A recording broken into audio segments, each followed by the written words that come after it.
And what is up, gang? Thank you for checking out Sledgehammer TV today. It is Sunday morning, and last night we had NXT TakeOver Brooklyn 4 live from the Barclays Center.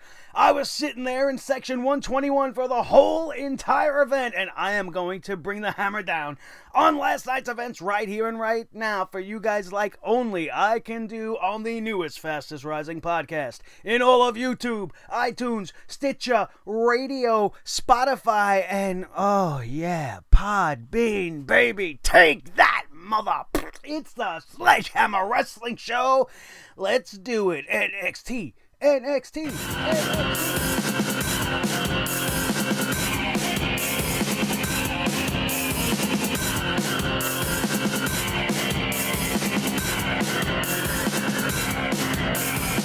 Sledgehammer Wrestling Show.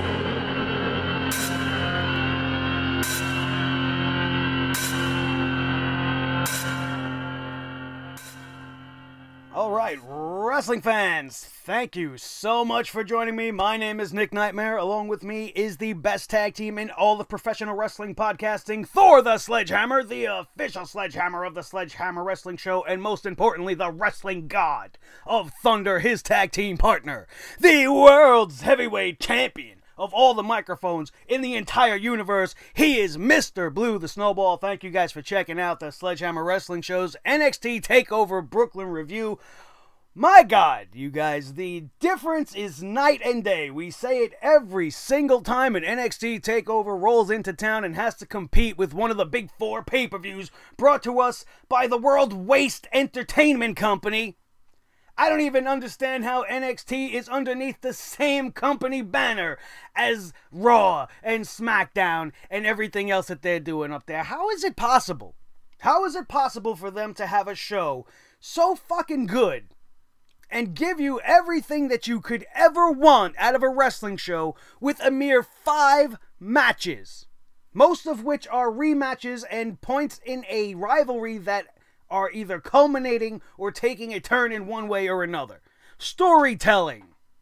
And the storytelling within the matches. Never mind just the background and reasonings for the matches. The storytelling by the superstars on this night in their matches was top-notch. Almost everything that needed to happen happened on this night. There are a few things, and it is not often that we bring the hammer down on an NXT, but you're going to hear some shit on this show that you're not really going to hear anywhere else, because I'm sure everybody else is out there stroking and jerking off to how amazing everything was and how great Gargano and Ciampa was, but there are some decisions throughout that night that I just didn't understand, and we are going to get into most of that as we dive into this review. But before we do that, I need to remind each and every one of you that we are still celebrating SummerSlam, and today being August the 19th, it is officially our 2-year anniversary here on YouTube, and I gotta thank each and every one of you bastards that have been behind me since day one. All of you that have joined during this 2-week SummerSlam extravaganza that is still underway. We have 2 full days to go to get this channel to 1,000 subscribers, and you are the key to do that. If you're not already a member of the Sledgehammer Club, smash that subscribe button right now. Bash that ring bell next to it so you don't miss a thing on this channel. We have been firing content up all week long during this SummerSlam season and celebrating our 2-year anniversary, and the hits keep on coming because we are going to bring this hammer down in just a few hours on Summer Shits. SummerSlam is coming to us from the same spot I was at last night, and let me tell you something. There is no way the crowd that's going to be there for a near 7 hours ingesting 14 matchups on this night is going to be anywhere near as excited as this crowd was last night. We hit a fever pitch multiple times throughout multiple matchups, and it's one of those things why I tell you guys I don't cover NXT on a weekly basis, and we do cover the big events and all the takeovers because they're special. and they need to be talked about. But I cannot sit here and describe to you the brilliance that we've seen in the tag team matchup. I can only sit here and tell you that if you want to see a clinic in tag team wrestling, if you want to see one of the best tag team matchups of the year, if not the very best tag team matchup underneath the WWE umbrella for the entirety of 2018, you need to look no further than this third encounter between Mustache Mountain and the Undisputed Era. You want to see tag team wrestling done right? You had it right here. 25 minutes of the absolute finest tag team action you will ever see. The drama was intensified when the towel came out once again, as in their last encounter, Mustache Mountain threw in the towel. Tyler Bate threw in the towel to save his mentor. And on this night, we seen Trent Seven on the apron, holding the towel with his student, his friend, his tag team partner, in the ring, in dire straits, the whole entire crowd in unison just begging him to please not throw that towel. And he did throw the towel, but he threw it to the crowd, and the match would go on, and it would end absolutely beautifully. I cannot express to you how great this match was.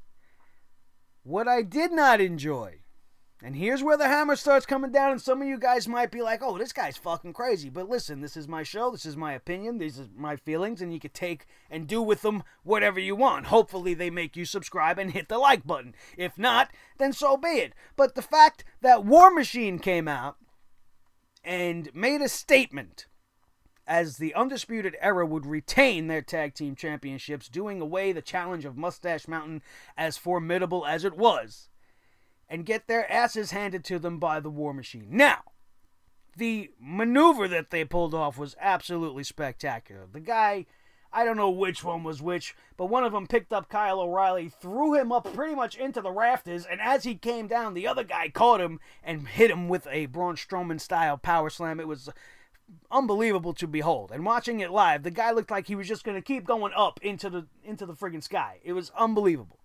It was crazy to see. But are the War Machine really ready for a tag team championship? I know that they're this, highly touted tag team from Ring of Honor. They have accolades and whatnot, but this is NXT. Everybody's supposed to start from the bottom and earn their way up to the top. What has the War Machine done, aside from maybe get involved in scuffles with the Undisputed Era here and there on NXT TV? No real matchups with them.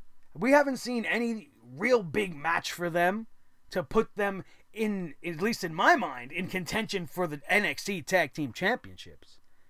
And why are the other tag teams just automatically being overlooked? We have other tag teams like Lorcan and Birch. We have The Mighty. We have Heavy Machinery. You got the Street Profits. Street Profits, a homegrown team. They've been around for a while. They're absolutely fantastic. They've been doing great promo work. They have good matches when we get to see them.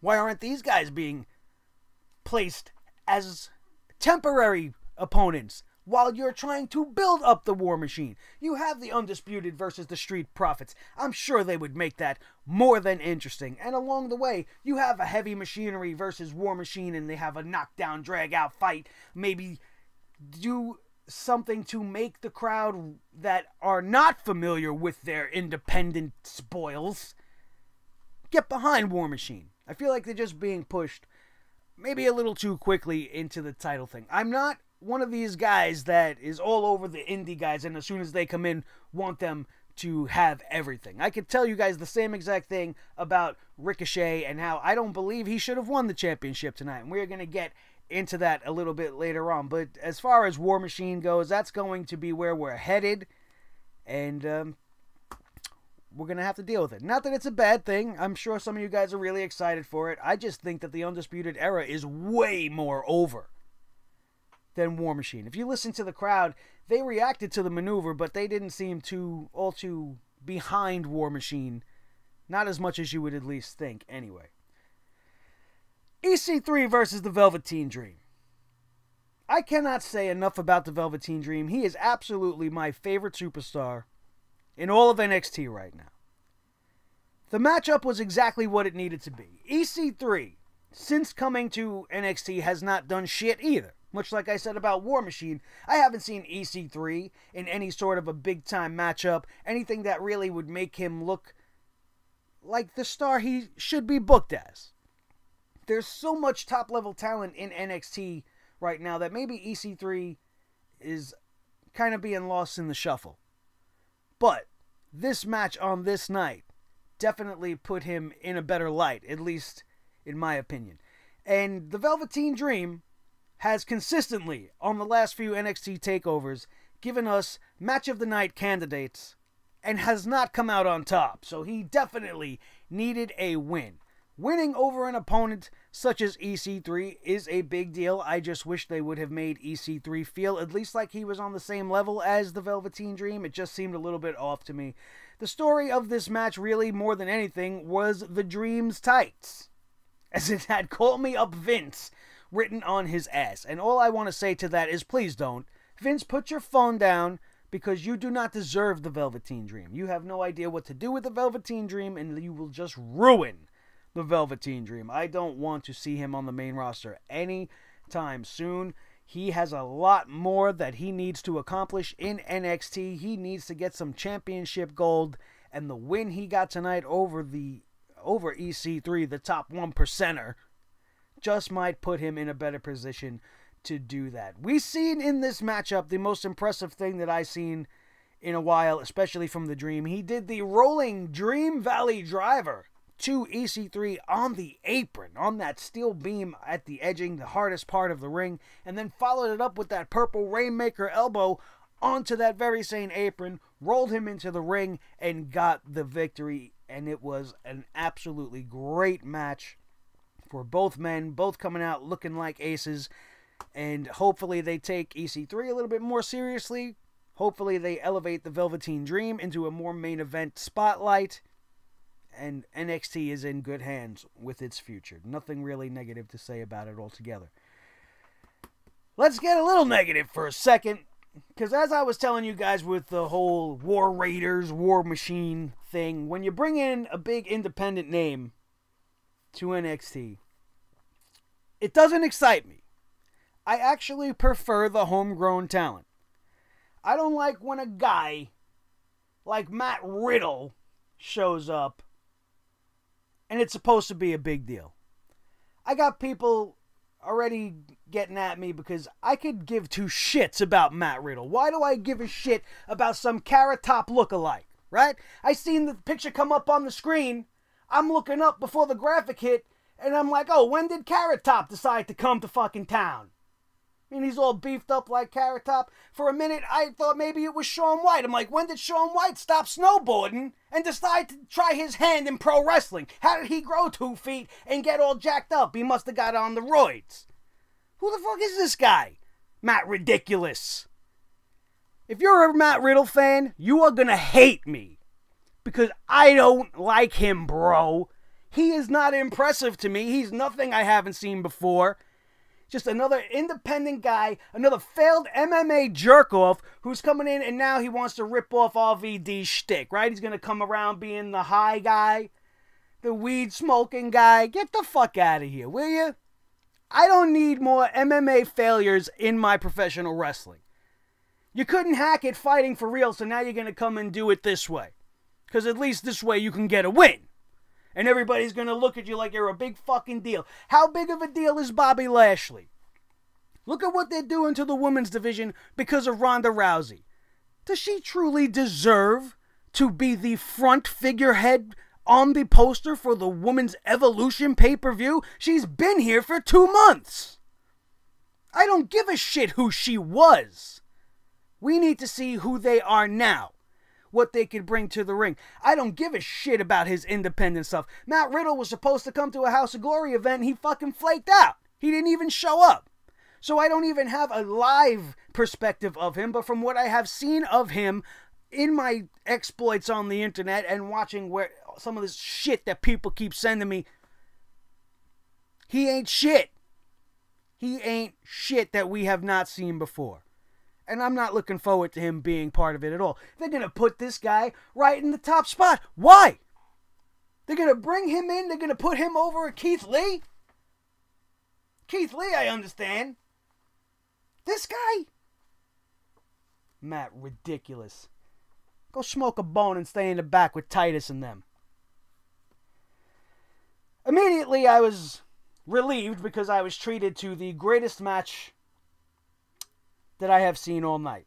Maybe one of the best singles matches we have seen all year as well, as Ricochet took on the North American champion Adam Cole, baby! And this crowd, especially in New York, we love us some Adam Cole. The Adam Cole, baby chants were going on all night long.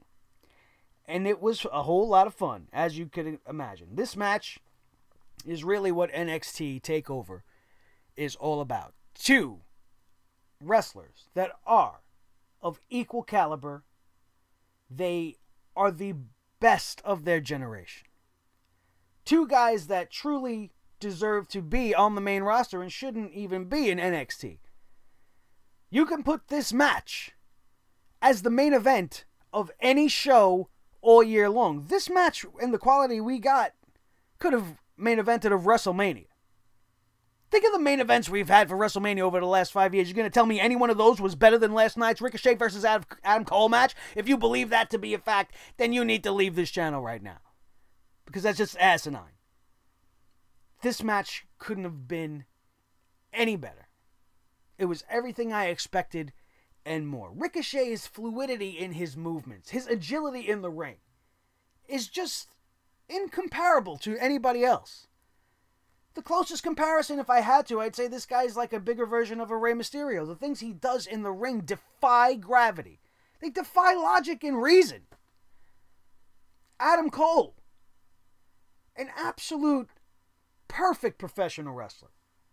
The guy screams Shawn Michaels. His toughness, the way he just does not give in and does not want to lose.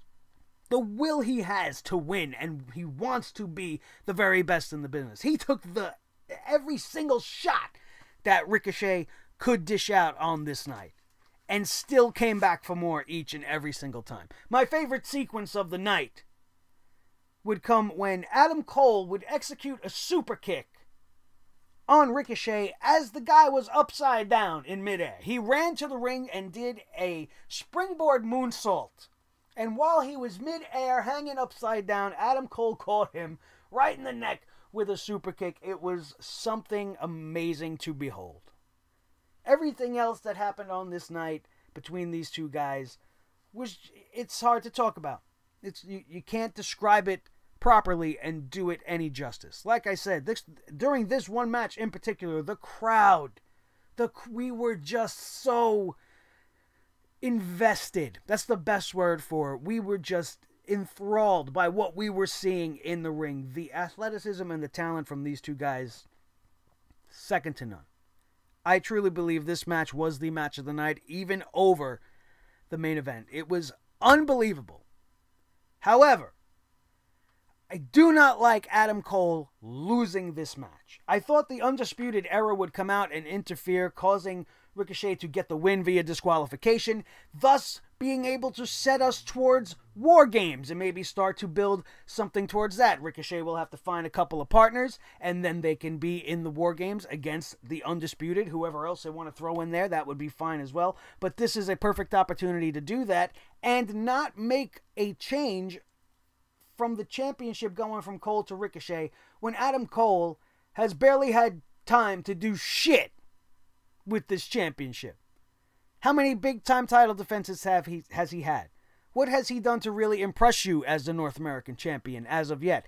A title defense tonight would have been something, but I don't think Ricochet as well has done enough as a challenger to even warrant him getting a North American Championship match. His performance in the ladder match, the six-man ladder match at the coronation for the inauguration of the North American Championship was fantastic. Just like EC3's performance in that match was fantastic. But what has he done since then? Who has he really beat convincingly since then? We've seen him in some good matchups. We've seen him do his flippy stuff. We've seen him do his impressive wrestling stuff. And we've seen him not be so great on the mic. So what made them want to give Ricochet the North American title. He's almost a guy that doesn't need it. You know, Adam Cole hasn't had a chance to really shine as a champion, and now the championship went to somebody else. I don't know where they're going down the line with this. It's very possible that this is just the beginning of this rivalry, and it's going to escalate further, and maybe Adam Cole will win it back at some point, only to have Ricochet win it back. But NXT is not a promotion that does the flip-flopping of the titles like that very often, so it's not something that I would really get behind, and not something that I would want to see. But other than those two complaints, the match itself, 5 stars for sure. I don't give a shit what Meltzer says. I'm telling you guys that was a 5-star match, maybe one of the best matches we've seen in NXT all year long. And that is high praise. High praise. The woman came out on this night and absolutely blew it down. If you were impressed by what they showed you in the Mae Young Classic, Shayna Baszler and Kairi Sane definitely upped their game and did a fantastic job last night. My complaint with this match has nothing to do with the match. It was executed perfectly. It came off as Shayna Baszler somewhat not being as aggressive to finish Kairi Sane, or maybe she was just toying with Kairi Sane just a little bit too much, which would lead to Kairi Sane landing that insane elbow and getting the victory, winning her first NXT Women's Championship. My complaint comes because this maneuver, this changing of the title, reeks of main roster politics to me. Why are you talking about the main roster? Well, I'm going to tell you why. Evolution, the pay-per-view in October, the all-women's pay-per-view. It is being heavily rumored that they want to book the 4 horsewomen of the WWE versus the 4 horsewomen of the UFC to take place on that card. That cannot happen unless Shayna Baszler goes to the main roster, according to some people. So that's what this move was all about. They took the belt off of a woman that should remain champion and put it on the next in line. I have no problem with Kairi Sane being the champion. She is more than deserving of a championship. But I just feel like the timing of it makes it seem messed up. This was not the time to take the belt away from Shayna Baszler. She offers the NXT Women's Division infinitely more as its champion than Kairi Sane does. She was the equivalent to a Samoa Joe. She has the perfect heel persona down. She's walking around the braggadocious, arrogant champion, taking on all comers, and eventually that champion is going to have his comeuppance. And this was the 3rd match in the series between the two, both women each with a victory over the other one. But in this instance, I feel like Baszler definitely should have won. There is more time for Kairi Sane to develop even further and get even better and then have a title run down the line. Maybe taking it from Baszler at the next NXT pay-per-view. I just feel like there was so much more Baszler can give as its champion. The matchups that we can get, because NXT has so much women's talent, and to have her just run roughshod over the most of them would make her even more intimidating for when they bring her up to the main roster and fail with her anyway. And if the motivating factor is to get her up here to have this big pompous announcement for the horsewoman versus the UFC and the WWE, that is not the reason why you take a belt off of somebody. So that's main roster bullshit trickling its way down into the offices of NXT so that the big man can be happy with whatever the hell they're doing for the women. Other than that, this match was fantastic. If there was no Women's Evolution pay-per-view, I truly believe Shayna Baszler would still be our women's champion. But props to both of these girls, put on an absolutely fantastic match. That insane elbow, to see it live, was absolutely fantastic. I don't think it was better than what I seen last year with Asuka and Ember Moon at TakeOver 3.